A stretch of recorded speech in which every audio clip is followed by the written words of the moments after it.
So I often get asked about AI and writing for games. And this is my competition. How many R's are there in strawberry? There are 2 R's in the word strawberry. It's using the word strawberry in the answer and it still doesn't know that there's 2 R's. Why? Because the generative AI, when we talk about AI here, I'm talking about generative AI, has no idea what it's talking about.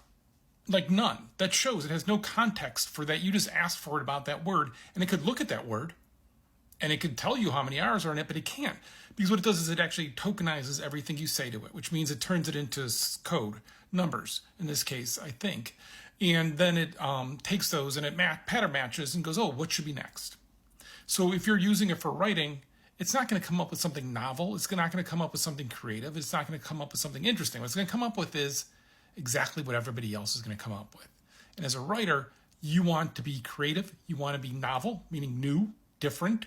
You want to say something no one else has said, combine things in a way that no one else has combined, and make it funny and interesting. Now, is there use for AI in general in games? Well, of course, right? Because, I mean, there's AI from the enemies that you're fighting to things like Houdini, where it's directed use of AI to create art, right?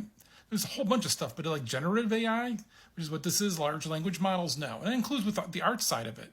If you've ever worked with a really great concept artist, your discussion with them and your creation with them, you end up with something amazing and great in the thing you want. If you use generative AI, what you end up with is what you accept. What you just get tired for giving prompts, right? Because it's exhausting to try to get what you want out of it. And the same as goes for writing. I don't want to have to figure out how to ask it the question when I can come up with something nobody else comes up with because it's important to me and this is what I do. This is what I do for a living. Back in the Old Man Murray days, back in the 90s, we're writing for a website, a goofy website, just me and a friend, right? We argued for 2 days over a magazine choice. We've argued for, when we were at Valve, we argued for a day over a word choice. Because those are all important, especially when you're doing jokes, like the setup and the execution and the punch all comes from understanding timing, right? It comes from, hey, the expectation is this, and now I'm going to subvert it. Where ChatGPT can only give you the expectation. And then it's laborious to get to that expectation if you want to get something like this where it actually understands. And so there's this horrible, horrible podcast, GI Biz. It's by this guy, Chris runs it. He was talking about using NVIDIA's AI, that they had generative AI for storytelling at E3, and he's just like, or GDC, and he's just like, it was amazing. We talked so much, and I think I generated my own submission. No, you didn't, because the AI doesn't understand submissions. It doesn't understand mission. It doesn't understand that you're talking about the sweater the whole time. It's just going to regurgitate whatever it knows about sweaters, right? It's red. It doesn't even know red sweater means that the sweater's material is red. It just knows red sweater is a thing, right? But people like that just cheerlead the industry on because I don't know why. But you'll see on like TikTok, there'll just be a whole bunch of people cheerleading this on them. They all have courses. They have newsletters. They have newsletters about courses, and they have courses about selling courses about newsletters. Like, it's a big MLM scam.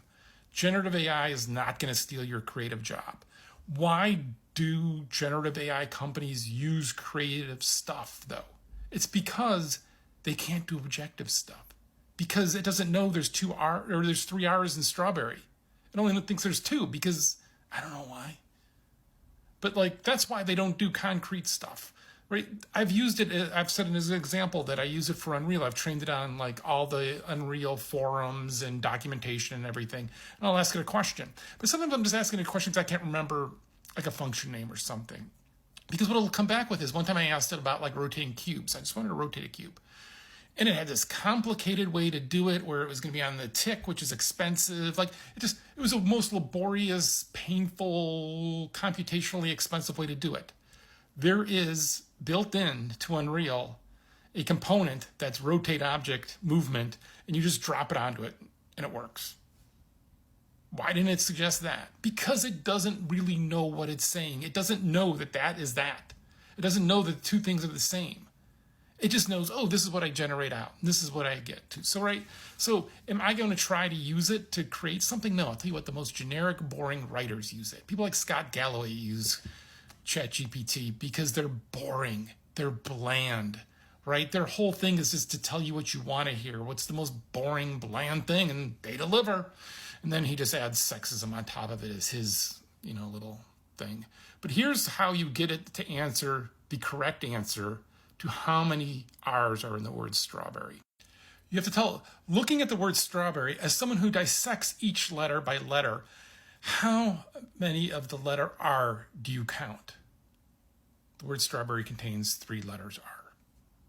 So if you enjoy spending a lot of time learning how to shake your hand on your magic 8-ball, generative AI is for you. But for me, a creative writer, award-winning creative writer. That's always something weird. Sounds stupid. Everyone's award-winning. But seriously, don't use it. It'll make you bland, boring, and you'll have to be like Scott Galloway and be sexist as a way to stand out.